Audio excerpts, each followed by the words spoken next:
Hi, gang. It's Mobb Guppy, where the guppy is the mob. It's Fishtube Live. Welcome. I'm sorry I was away for a few weeks. I had a visitor in town and was spending quality time with her. So there you go. It's that's where I went. I was with a lady friend. So that's good. Beard is growing out nicely. I don't see myself missing any Saturdays, at least for a long time. So that's good. I've been so busy today and been so busy getting everything done. Yeah, so it's all good. It's all good. The fish are good. Life is fine.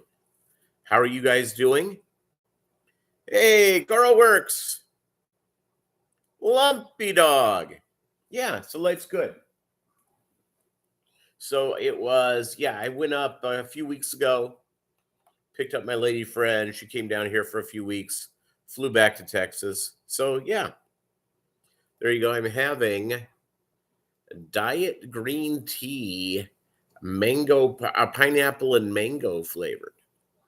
I swore off soft drinks, including the nectar of the gods, diet Dr. Pepper for 1 month. 1 month ends on next Saturday. Done pretty good with it, by the way. The only problem has been I was on the road coming back. What's up, Melvin? I was on the road doing stuff.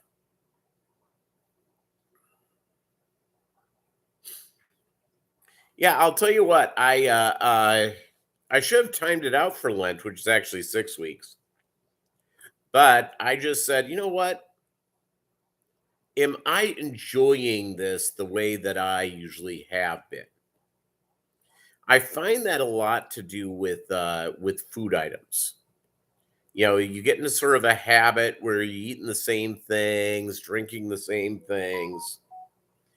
And I personally find I need to go out of my way to try something new and something different. And if you can go out and do those new things, that's really a neat deal.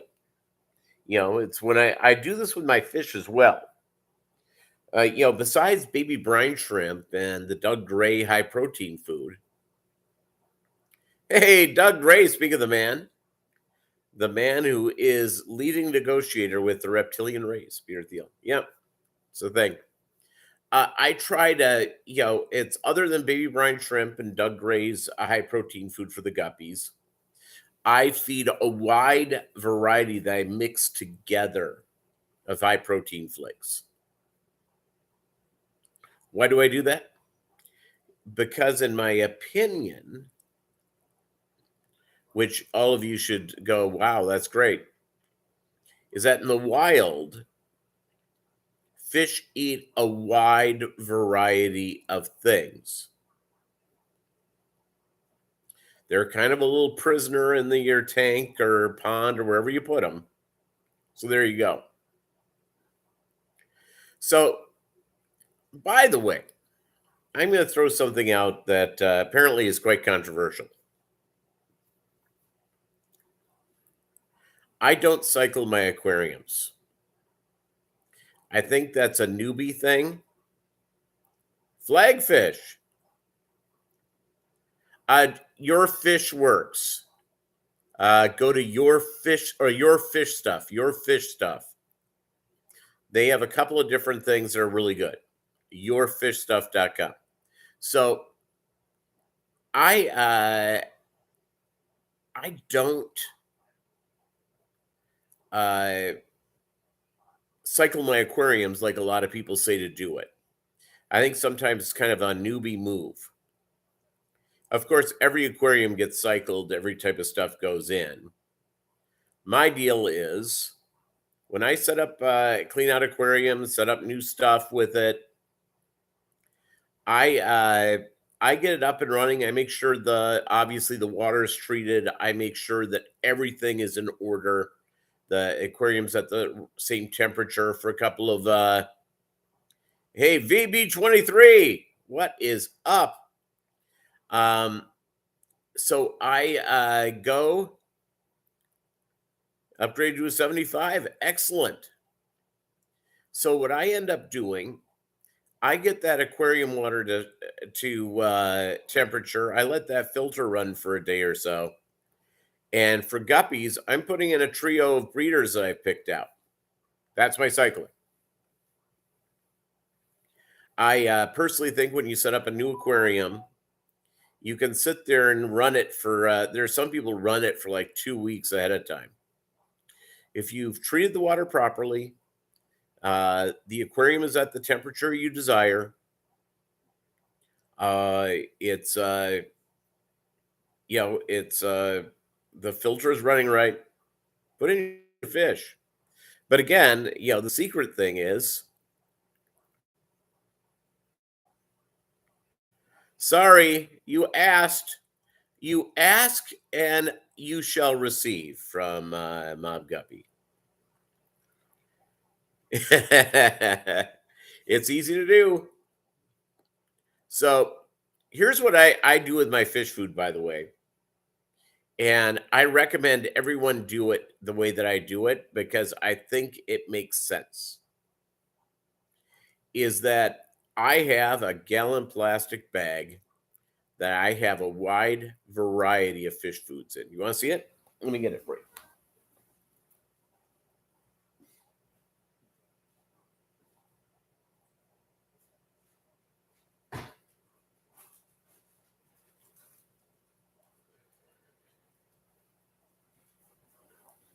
All right, here it is.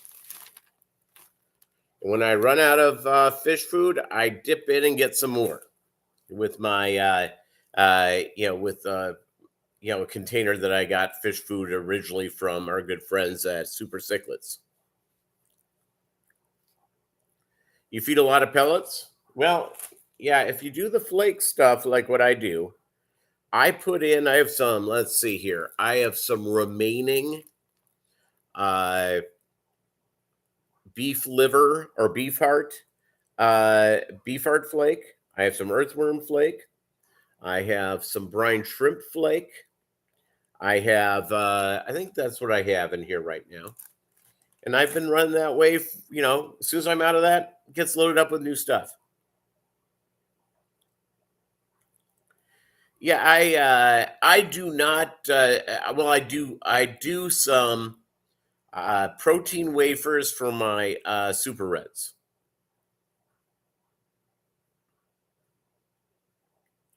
And so those are the three things I do.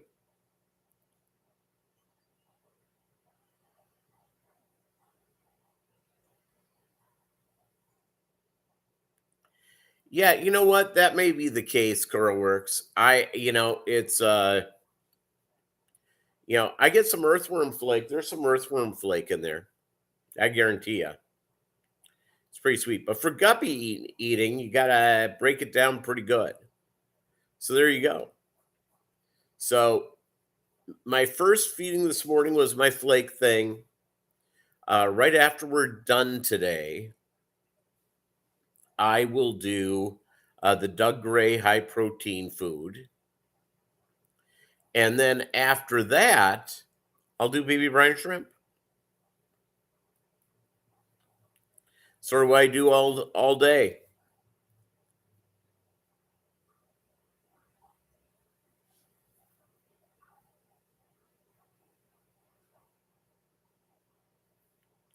Yeah, and again, I always play with just different things. And seems to work well for me. I do think I've seen some fish tubers who recommend or only say they only feed one type of food. Not that good. Now, there's the little pellets. For guppies, you have to feed really high protein. really high protein. And the folks with Extreme reached out to me and sent me their high protein bits and their flake. Their flake, not particularly high protein. Not saying it's a bad food, but for guppies, you want a higher protein. It's a fine food. For whatever reason, their little teeny pellet things that were had great protein, all that, my guppies wouldn't touch it. And I have like 14 tanks of guppies, more to go up at some point. So there you go. The beard, by the way, I am about to say goodbye to it for the summer. I think I'm going to build myself sort of a side hustle. Scotty Aquati, what's up? I think I'm going to build myself sort of a side hustle in the next November, December, playing Santa Claus or one of Santa's good elves. But I'm going to have to. It took about a month to really kick in. So my guess is for that, I'll have to start growing it out. Yep, beef art flakes. Yep.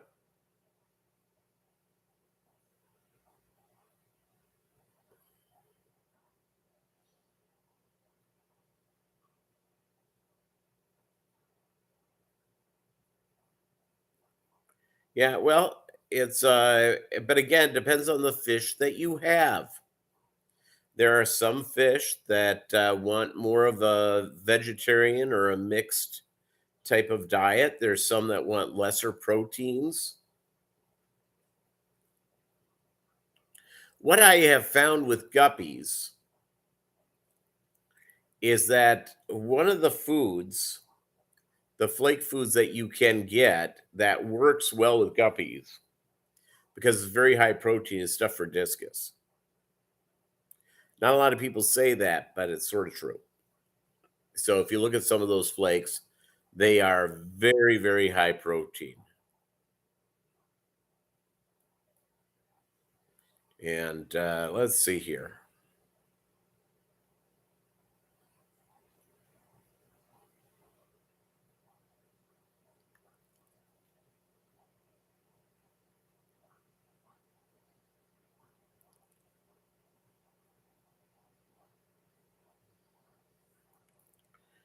All right.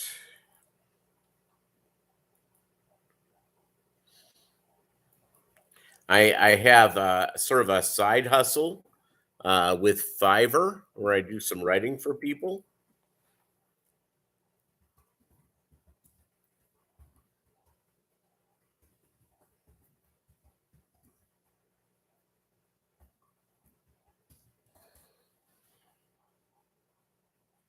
And so there you go. So let's see here.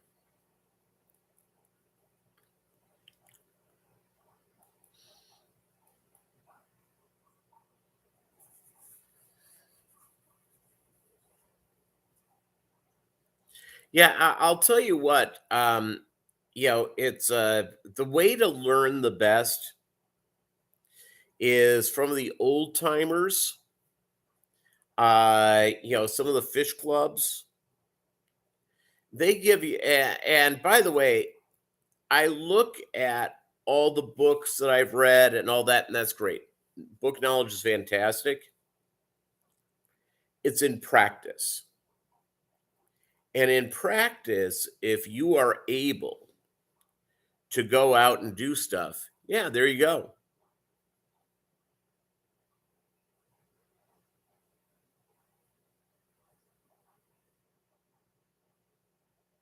With the Rapashi, with the community and soy lake green mix, there you go.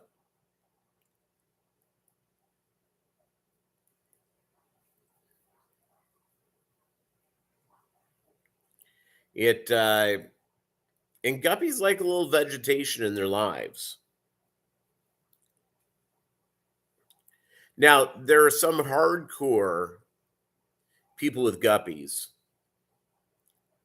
who do 2 feedings a day of baby brine shrimp.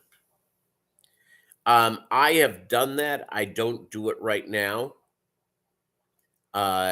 It's I think 1 is enough. What I will end up doing, here's a trick for how I do my brine shrimp, and sometimes I'll supplement it. And I'll supplement it. I'll get like those cubes of Cyclops, frozen cubes of Cyclops, frozen cubes of Daphnia, and I'll drop 1 in with the baby brine shrimp. Mix that up. It defrosts, melts into it really quite well. Adds a different deal. I do that. I do that fairly frequently. In fact, I just ran out of Cyclops and Daphnia, and I hit a couple of my places, and they were out currently. So I haven't been back in the last couple of weeks to look, but I will. Maybe I'll do that on payday.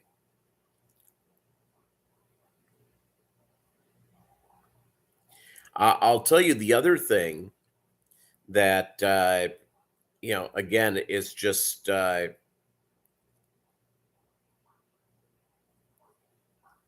guppies grow because he tells them bad dad jokes, scientifically proven.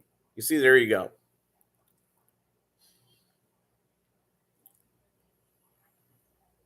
I'll tell you what, it's Doug follows his high protein stuff like a fiend. He's really good at, he really focuses in on it. And obviously, here's the other thing about guppies. You look at Doug Gray's guppies, or some people have great looking guppies that they raise. They started off with great, absolutely great stock. Don't mess around. It's if you're doing guppies right, you can ship in guppies for 50, 60 bucks. Most guppy breeders, there's some that don't, but most usually put in an extra 1 or 2. But start off with really good stock. You start off with great stock, guess what happens? You have great looking guppies. And you start off with, you go and you really like something you see at the pet store. And I'm not saying don't screw around with it, but, generally speaking, what goes to the pet store are guppies at, if the females get more than 1 drop out of them before they say goodbye, shocking. Skedinona, how are you? So that's sort of the secret, gang. It does not hurt. Susan, I'm well. How are you? Great seeing you. Hey, gang, if you can hit a like, that would be really nice. Thank you. I will tell you, my point of view on this stuff is that you can just never go wrong with having a great, starting off with the best quality fish you can get. Just the best quality. And it doesn't matter if it's guppies or wherever. You will save money in the long run. You go, geez, really? 50 bucks for 3 guppies, 60 bucks, 70 bucks. Yeah. It's anyone who has purchased guppies at a fish store, put them in their tank and they're dead in 3 days. And you've put $15 into that and a lot of frustration. Start off with the good stuff. Start it off.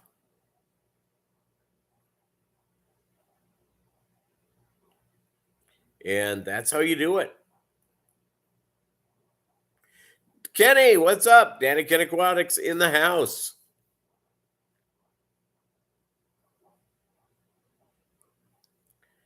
I am kicking back, enjoying. Yeah, life's good. Tanked Aquatics, how you doing? Water changes. Yeah, I gotta get some of those done. Got to get those done. I got to get. Yeah, just got to go and get. We all. I mean, it's like a never-ending thing, isn't it?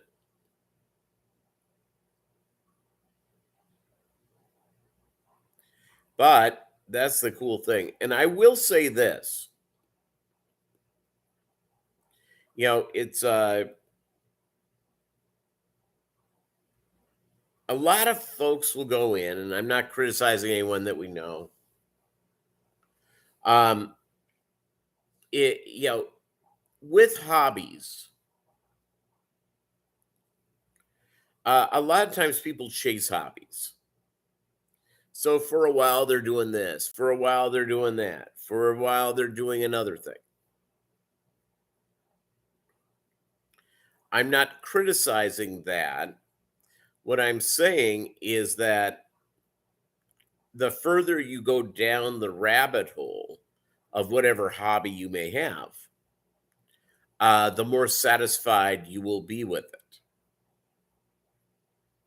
So besides this and my dog, I like photography. I like wildlife photography. So I got a better lens and I got some pretty good pictures a couple of weeks ago of bald eagles. There's a place that has a bunch of bald eagles probably about 40 minutes away from here. So I went down. There were 9 in a couple of trees. I took like 400 shots. I got like 10 that I was happy with. Wildlife photography, not that easy, gang. Just not that easy. It's there's a lot to do with it. But it was fun. And I went out there and did it. Vinoski, Fish Koto, how are you? So I went out, got that done, and yeah, I'll tell you what, Tank. There's one. Yeah, wildlife photography is a hard work. Nature photography is hard work, and I don't put myself out for hours on end. I have like 3 nature preserves near me where I go, and I just knock them down. And if I and I don't, overthink what I'm doing. I'm just trying to go out. I'll tell you what. A couple of months ago, I went to one of my favorite things. I got my best shot in the last several months up to the Eagles. I got a shot of amazing bluebird, a couple of them, couple of really nice shots of bluebirds. So I was pretty happy with that. And so there you go. I really enjoyed it. I got some good shots. I did some stuff. Yeah, life was good.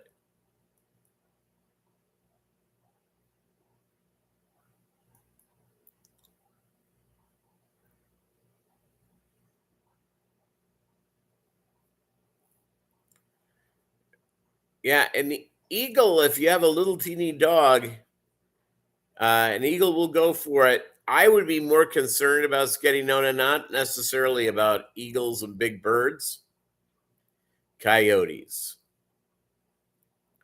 Uh, they just started construction on a bunch of land. I'm building some nice homes, which is terrific. And the coyotes are moving and they're making a lot of noise. So there you go.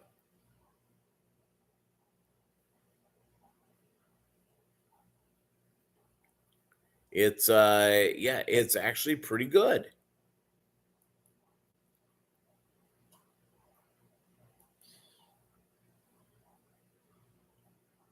Yeah. Hair challenged eagles. There you go.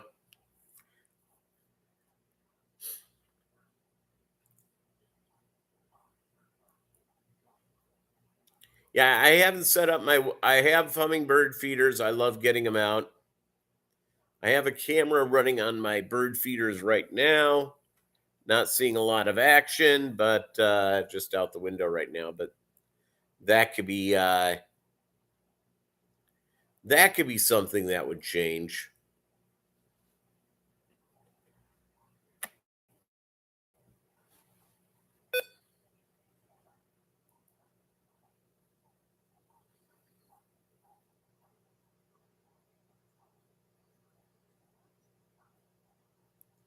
Yeah, coyotes, yeah, they're nasty little things. And I will tell you, you know, it's people in, there's a couple of these apps where, social media things, my cat didn't return. I haven't seen my cat in a week and a half. Anybody see it? And my guess is their cat may have become coyote food.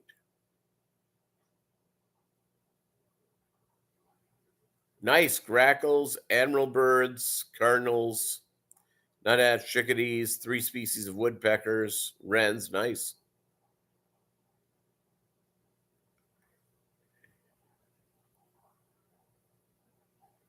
Ah, very good, Melvin.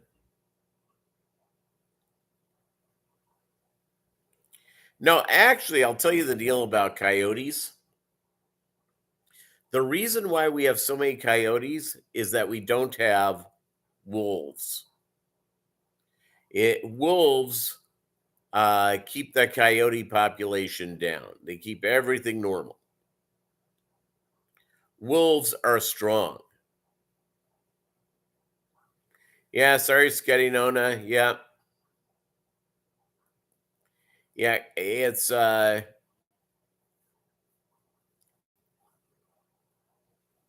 white pelicans migrate through your area as well. Yeah, here, um, I'm waiting. I got this better lens for my camera. I got some pretty good shots last year of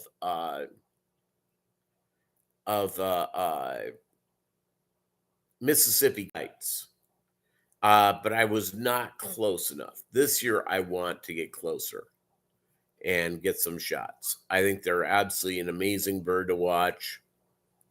One of my things I want to do.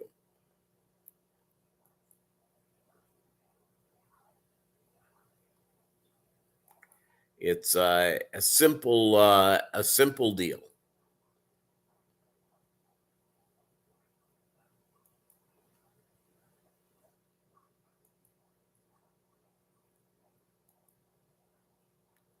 Again, I just try not to overthink things. Overthinking things not that good. Having fun with what we do is good. Yeah, it now I work really early in the morning, so I'm walking my dog at a little after 3, and my subdivision is basically fenced off for the most part. But I have heard coyotes shockingly close. And there's sort of a farmland or a better well known as green space. There's also green space not far from where I live. So there you go. Yeah, I enjoy the hearing of the animals. But I'll tell you what, coyotes are, if you look at, oh, don't worry, there are a lot of cougars in Iowa. A lot more than you think.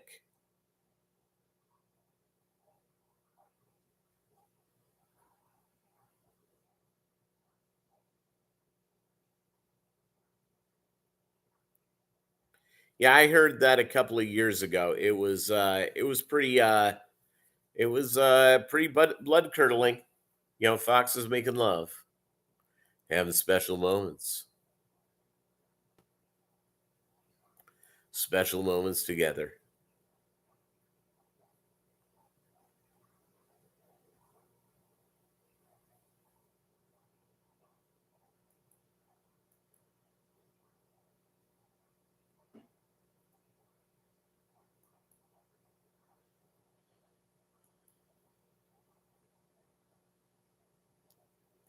It Now the good news is the neighbor cats, they do a pretty good job of patrolling for the vermin. Pretty good job. So let's see what else is going on in my little world.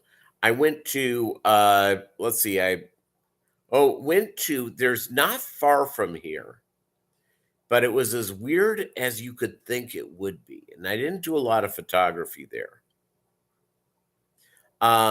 In this area of the country, mining was their big deal.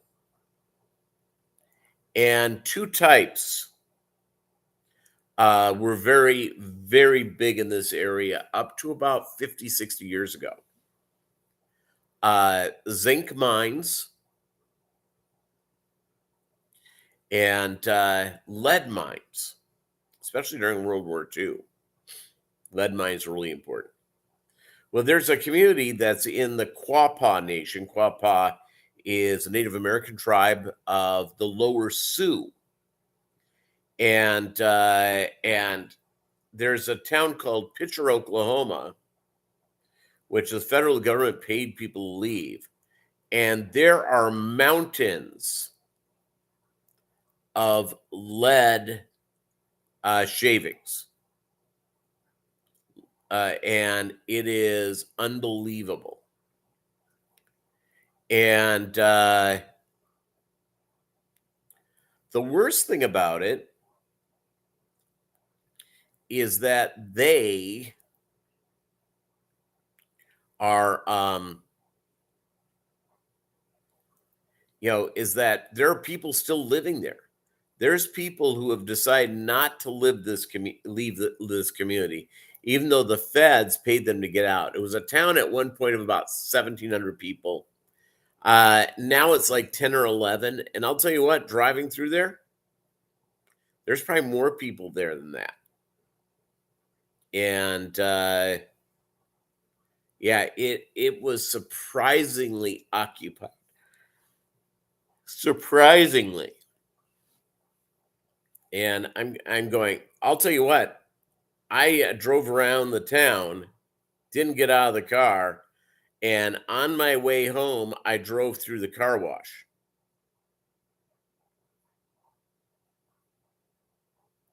That's what I did.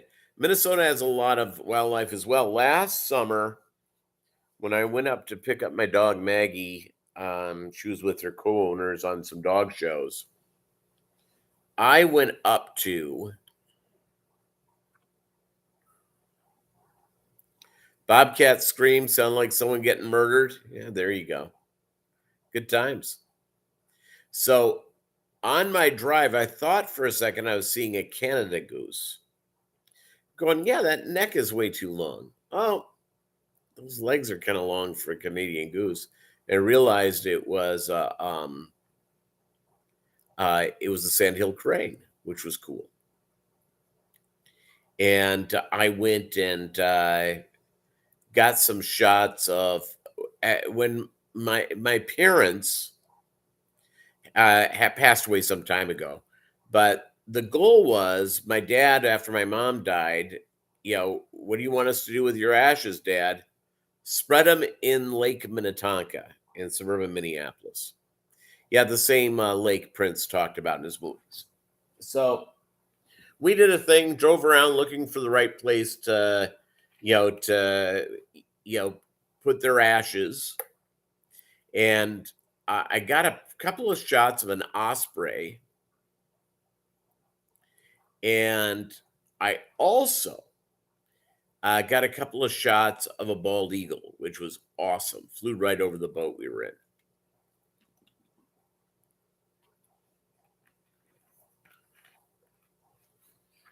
So yeah, it's strong. And by the way, wolves are growing,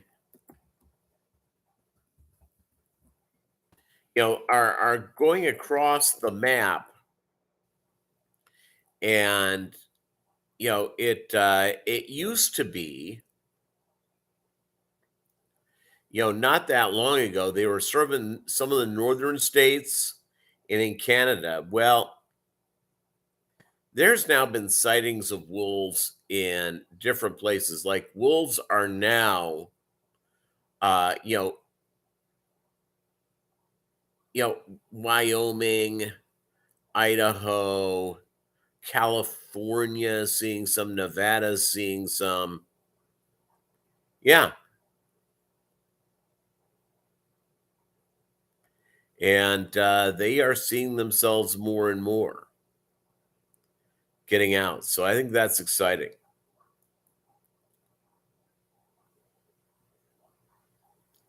And they're growing out, and wolves uh really do a lot for our ecology. All the predators do. And any way that we can share space with predators, the better it is.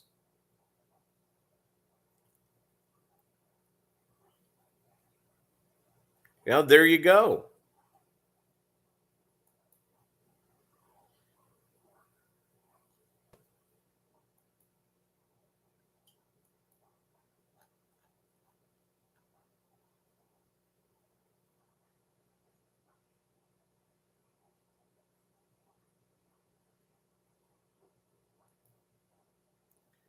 What do you think?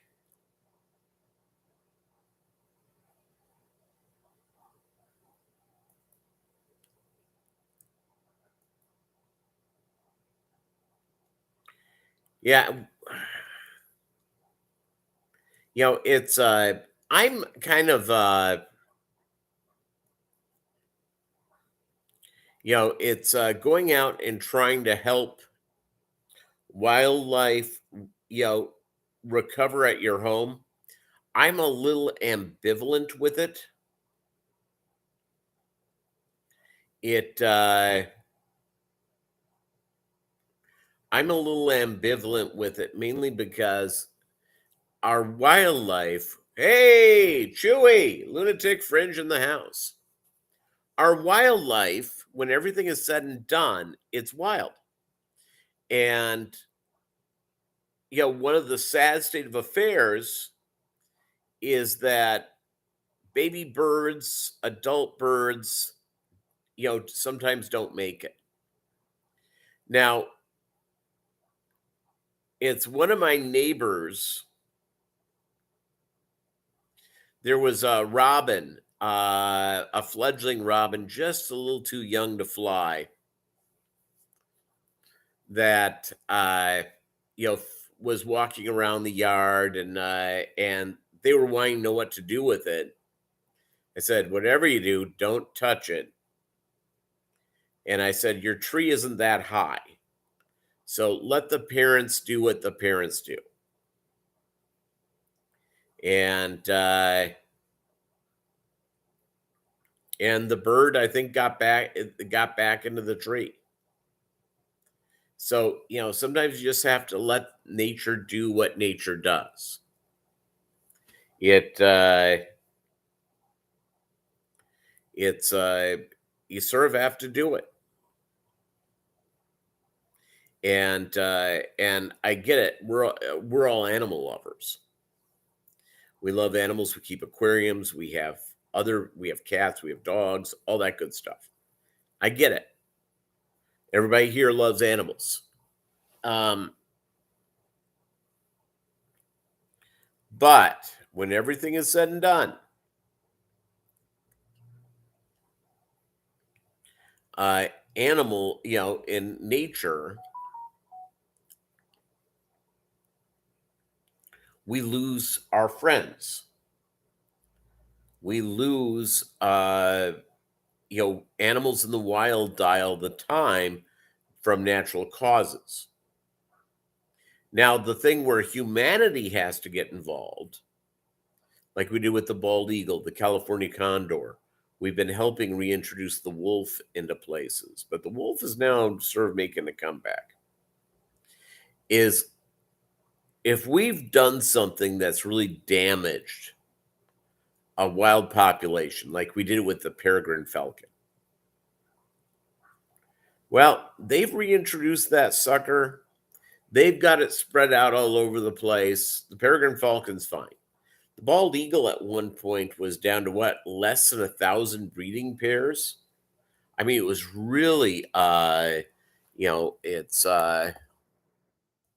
it was this it's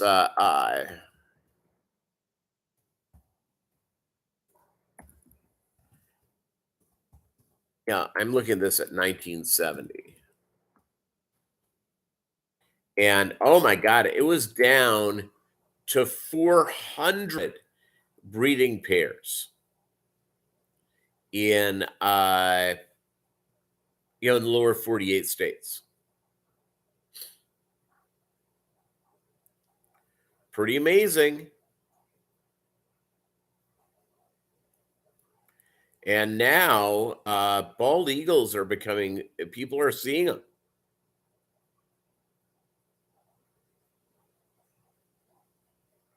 Yeah, my home state of Minnesota has what year is this?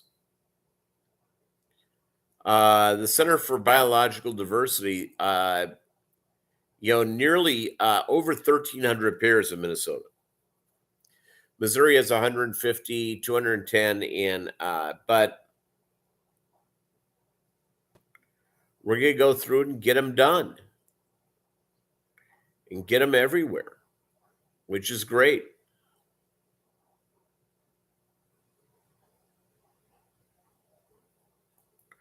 And that is the cool thing. Well, humanity got in the way of it, DDT and other reasons, and now we've helped them out. We've given the Eagles a solid, and they're making a big comeback. Bingo.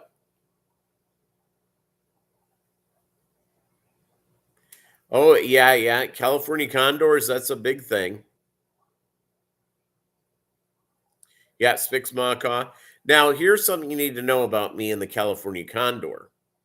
I am the administrator of the California Condor Recovery Group, which now I think has, let's see here, how many members does this thing have now? I think it's the California Condor Recovery Group. We started off less than 10 people. It moved over from Yahoo. It's how many people do we have now? Hold on. 3,200 members, just shy of that. It's actually 3,154.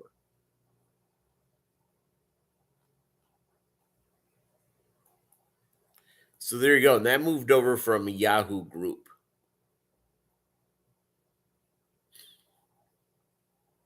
Biggies.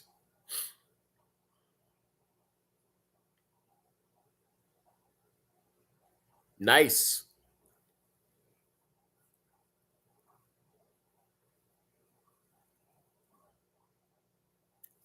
Nice. It yeah, a lot of eagles. So a decade from now, we could see a lot more eagles. So that's great. By the way, for those who weren't here earlier, this I put a variety of different flakes in a bag, and I fill up my container when it's empty.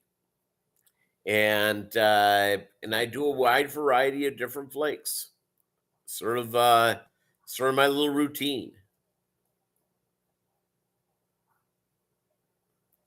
And I like it very much.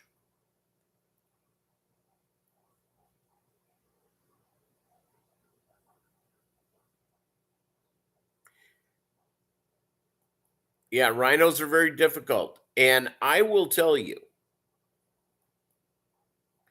is as much as they go, yep, I sure do.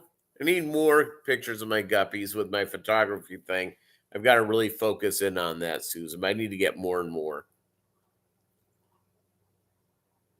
Yeah, Sumatran rhinos are great. So here's how this works, gang. Is that I have um, is that humanity's involvement in messing around. Oh, a lot of rhinos and elephants are primarily being sold to one nation. One nation. And which one is it? And guess what it is not? It's not in the United States of America. It's not Canada. It's not anywhere in the Western Hemisphere. What country is buying? Yep, China. China is the nation that is paying for rhinos to be killed and elephants. The rhino horn is considered, I think it's considered an aphrodisiac plus other things in China. So, yeah, not so good. Not so good all the way around.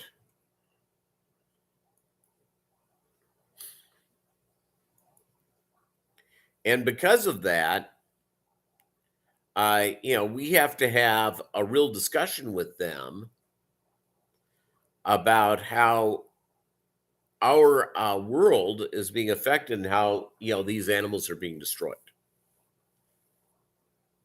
And it's just they've got to get over it.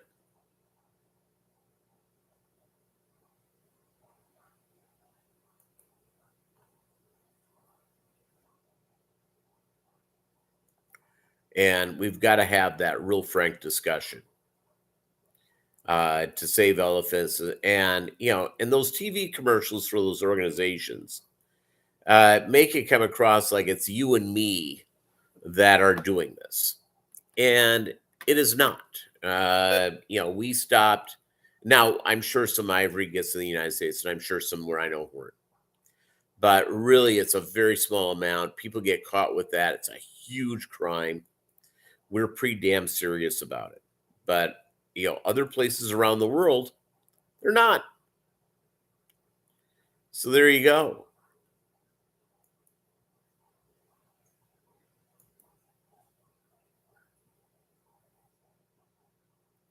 They're not that good about it.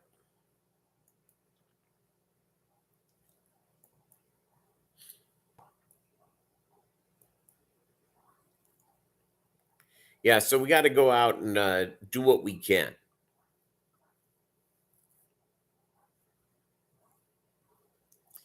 And unfortunately, ecology around the world, if you have not traveled to a third world nation and you can smell the pollution. The United States, we may burn more of it, but you can't, we're per capita, but we're pretty doggone good about clean air and clean water. Could be better, of course. But there you go.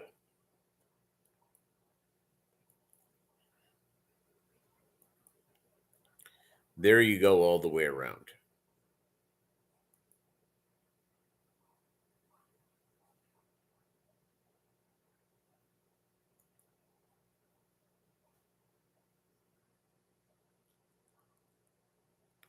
And so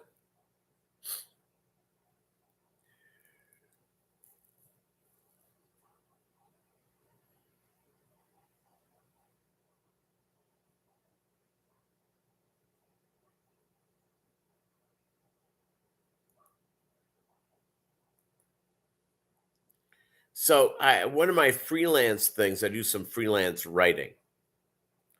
And yeah,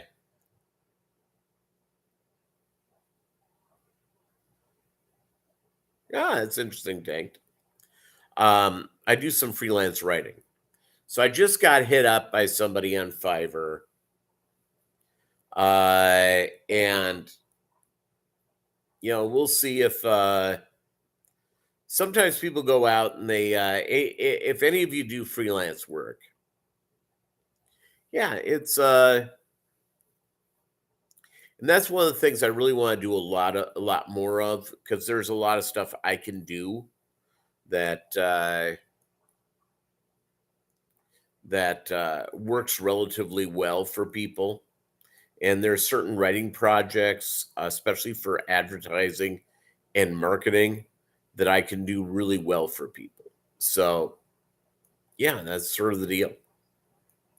So I'm on Fiverr, but I've really not worked it hard, and that's one of the things I'm going to do this year. And yeah,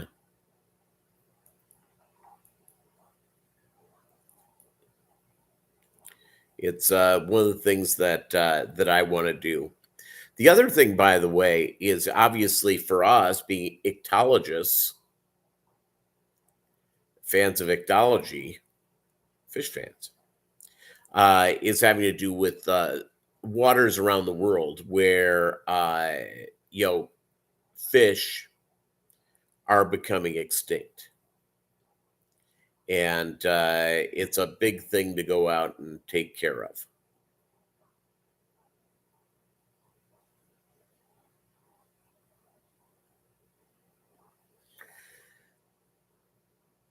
I thought ivory was more for. I thought the medical thing was the rhino horn, and ivory was more of for decorative stuff. Let me. You could be right.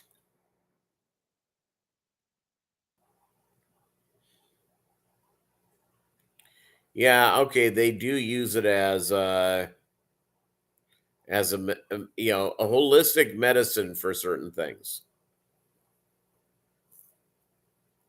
I can remember one of my friends in the neighborhood when I was a little kid. This is 40 years ago.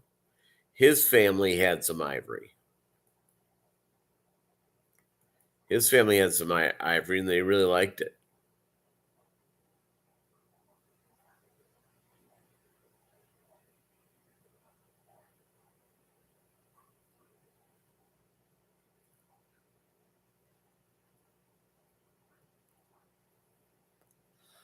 And I really, it's and at that time you really didn't understand about the rarity of them. You had a piano that had ivory keys. That was very common.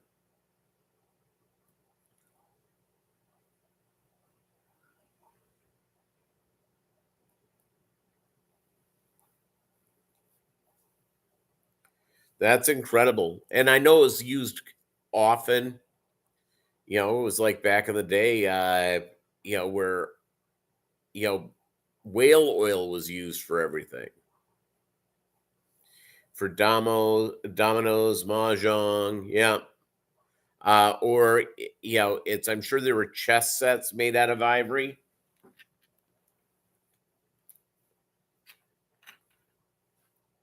Ivory soap. You know what? I just had some. I bought some a while back. I bought a few bars. Strong. It gives you about. You know what I found, by the way, for soap? Not that comfortable for showering and stuff. Lava. Not that good. Really cleans you up though. It's kind of a little bit. Yeah, it'll go ahead and it'll hurt you pretty good.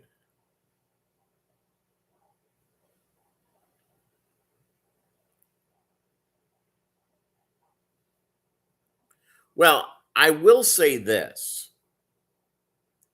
that you know, uh, the scimitar onyx, which is an antelope from northern Africa and the Middle East, uh, would probably be extinct if it wasn't for game farms in Texas. There are more scimitar onyx in Texas than anywhere in the world. and they're set up for that. Now, game farms, they usually they're very careful because they don't want they don't want to shoot too many. So, and the farmers, there was a thing that happened about a decade ago where one of the federal bureaus said that you could not keep or you could not hunt or raise endangered species. And Congress quickly passed a law turning it down. And I remember 60 Minutes was with one of these guys who has a game farm, Senator Onyx, and he had 400 of them on his ranch.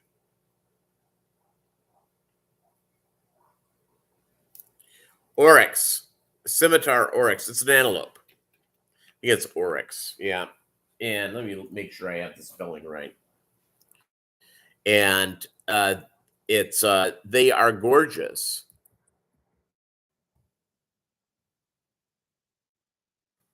Yeah.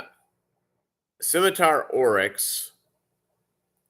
And I'll put the spelling for you. It is an awesome. In fact, many times they think of this as the animal that inspired the legend of the unicorn.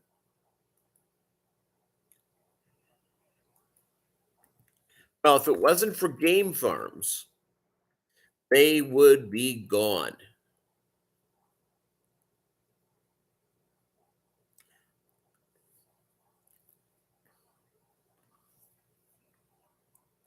And it's wildlife management and husbandry. One of the problems that we have with not having enough wolves is that white-tailed deer and white-tailed deer and uh,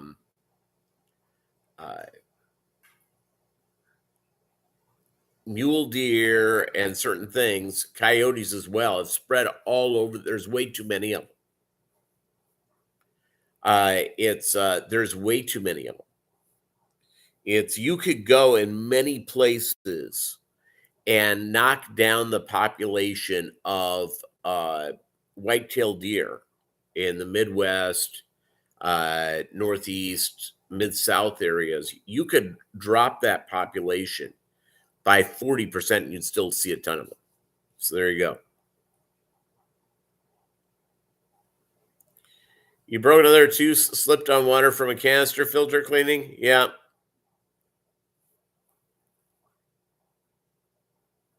Yeah, it's black bear popular. See, nature's made to be in balance. So what we all should do with our fish aquariums, make sure they're in balance as much as you can.